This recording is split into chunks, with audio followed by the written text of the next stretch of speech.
Бид өөрсдөө эхлээд Христийг дагах хэрэгтэй.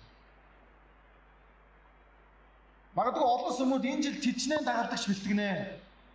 Сүмийн хамгийн чухал арга зам одоо зорилго бол дагалдагч бэлтгэх юм аа гэдэг.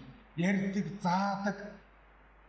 Хамгийн түрүүнд бурхан билээс юу ч зөвхөр эд хүм. Хин нэгнийг дагалдагч болгох нь яамаа.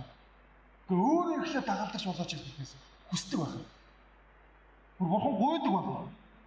Яагаад гэвэл энэ айгүй чухал зүйл. Бурханы хувьд.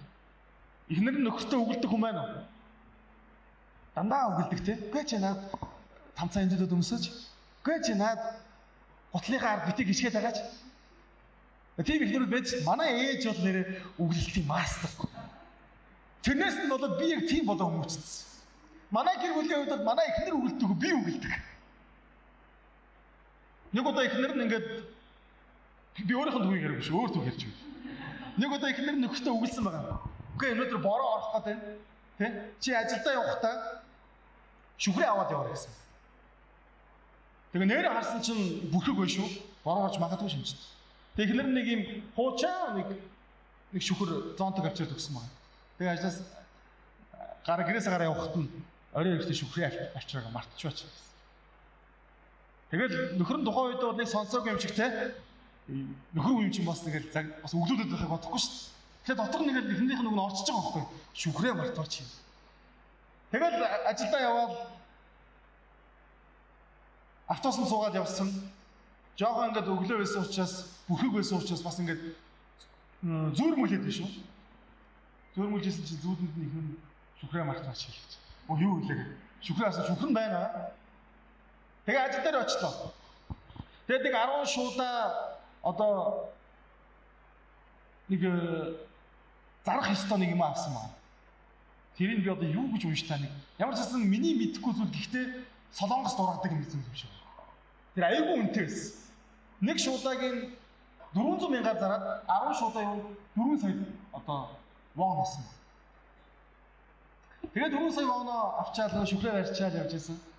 Нэрээ их мөнгөтэй харьж байгаа учраас алдаж магадгүй гэж бодоод нэг сонин аваад боочлоо. За орой хайлаар болсон, орой таксидад харьж байгаа. Таксинд суулаа бороо орсонгүй тэр.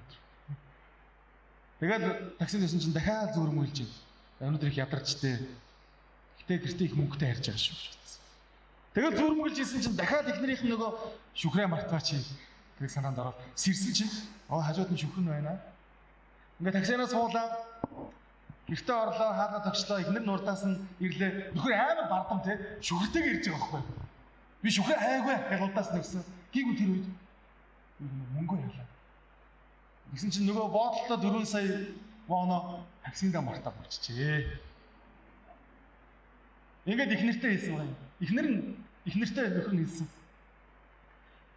Чиний хуучин шүхэр 4 сая воны үнэтэй тэнцэн шүү. Заримдаа бид нар яг гол юмаа мартаад те энэ дэлхийн иргэн тойрондох энэ дэлхийн тэр энэ хуйларч байгаа тэр хөдөлгөөнд ороод яг бурхан биднээс юу хүсэж байгааг бид мартчихдаг. Тэгэл яваад идэг энэ амьдрал дууслаа өөрөө дагалдагч болоогүй. Өөрөө дагагч болж чадаагүй энэ амьдрал нь дуусчих. Хамтаа өдөр 1-р Коринт номын 9:16-17 уншъя. 1-р Коринт 9:16-17 гэсэн байна. Учир нь хэрэг би сайн мэдээг тунхаглавал үүнд сайрах юм надад юу ч чадах. Яагаад гэвэл би шахалтад байдаг. Хэрэг би сайн мэдээг тунхаглахгүй бол энэ нь надад зовлон болдог. Хэрэг би үүнийг сайн дураараа хийвэл шагнал хүртэн гэвч хэрэг миний хүслийн эсрэг байлаач нэрвийн үүрэг нь надад даалгагдсан юм аа гэсэн. Бурхны хайраар хөршөө хайрлахдаа эцсийн эцэс тэднийг ч хийсэн Бурхны дагалдагч болох нь бидний гол зорилго.